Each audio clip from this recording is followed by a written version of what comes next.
मेरी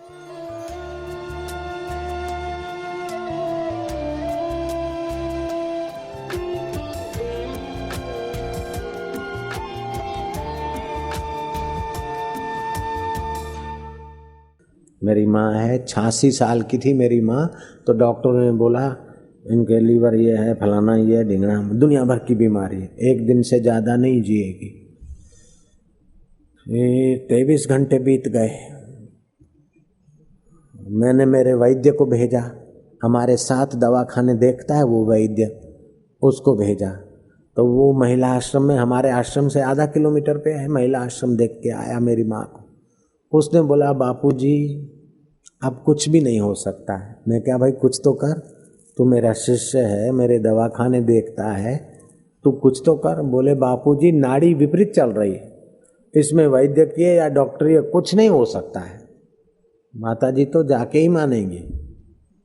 मैं गया आश्रम में, महिला आश्रम में महिलाएं रहती है, बच्चियां अनुष्ठान करती है, माँ यहाँ आके महिला आश्रम में रहती है, साधना करती है। मेरे बच्चे की माँ वो महिला आश्रम देखती। तो हमने कानून बनाया उधर नहीं जाते, किसी कारण से जाना पड़े तो जल्दी से जल्दी जाके वापस चले आते। महिला आश्रम में पुरुष जाने की मना है।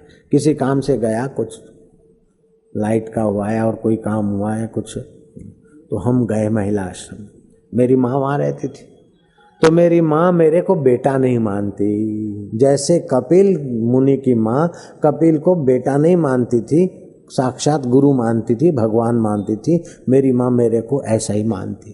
तो मेरी माँ मेरे को हाथ जोड़ के बोलती अब तो भगवान मेरे को जाने दो, अब नहीं सहा जाता है।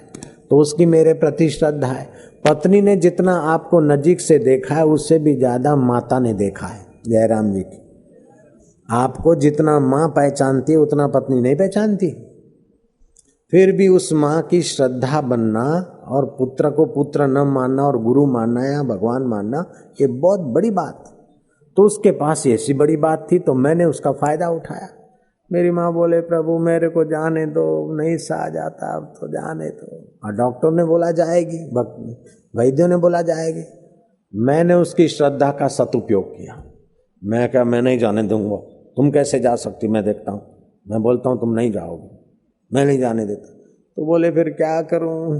मैं क्या मैं मंत्र देता हूँ तंदुरुस्ती का, उसको जपो तो तंदुरुस्ती के कण बनेंगे और तुम ठीक हो जाओगे। बोले दे दो दे दो। तो मैंने मंत्र दे दिया, उसने जपना चालू किया। 1 घंटे में जो डॉक्टर और वैद्य सारे कह रहे थे कि 1 घंटे में ओ माताजी वो चल पड़ेंगी, वो 1 घंटे के बाद रिकवरी चल पड़ी। 1 घंटे के बाद तंदुरुस्ती चल पड़ी। माताजी तो ठहर गई, तंदुरुस्ती बढ़ गई, बढ़िया। 1 दिन बीता, 2 दिन बीते, 4 दिन, महीना, 2 महीना, 5 महीना, 15 महीना, 20 महीना, 25 महीना बीते। मैं की दसूं तेनू भाई, और 25 महीने के 30 महीने हो चले, 35 हो गए और 37 हो गए, 38वां महीना भी खाली पूरा हो गया। 39, 40, 41, 42, 43, 45, 48 महीने पूरे हो गए। और 86 साल की मेरी माँ थी, 90 हो गए पूरे, अभी तक जिंदी है, खुदा की कसम खा के बोलता हूं। बजाओ तो बजाओ, देखो क्या ये भगवान के नाम की महिमा है। खाली ये मेरी माँ ने मंत्र जपा उसको फायदा हुआ ऐसी बात नहीं। आचार्य विनोबा भावे, नाम सुना होगा, सुना है नाम? जिसने नाम सुना हाथ ऊपर करो। बहुत लोग जानते हैं उस महापुरुष को। वो उनको भूदान यज्ञ की यात्रा करते करते अल्सर की तकलीफ हो गई थी। बड़े बड़े डॉक्टर आए और उसमें से 2 मुख्य डॉक्टरों ने कहा कि तुम 6 महीने में और 6 महीने में तुसी चल पाओगे। विनोबा ने कहा अच्छा अब तुम जाओ। एकांत में बैठे अपने पेट पर हाथ घुमाया। ओ पेट देवता तू क्यों बीमार होया सी, मैनू दस। ओ तेनू की तकलीफ होई मैनू दस, और कैसे तू ठीक होता है वो तू मैनू दस। डॉक्टर बोलते हैं कि तुसी 1100 कैलोरी खांदे और कम कर दो 2200 कैलोरी दा, तुसी ज्यादा खाओ। और अल्सर की बीमारी है, ज्यादा खाएं, जितनी खाएं वही पचता नहीं, तो ज्यादा की कर खाऊं मैं। तो शांत होकर पेट पर हाथ घुमाया, तो अंदर से आवाज आया कि तुम एक साथ खाते हो इसीलिए नहीं पचता, बुढ़ापे में एक साथ खाना नहीं खाना चाहिए। मैं तो खाली की खाता हूँ, 2 परोठे खाता हूँ, इतने चावल खाता हूँ, एक टाइम खाता हूँ। मेरे भरा तुसी आधा आधा परोठा खा, 4 टाइम खा ले। इतने इतने भारी भारी परोठे खांदे और बोले मैं की करा, एक टाइम खाता हूँ। तू मेरे बड़े भरा ओ 5 टाइम खा ले, ओ बुढ़ापा है, एक साथ मत खा भाई।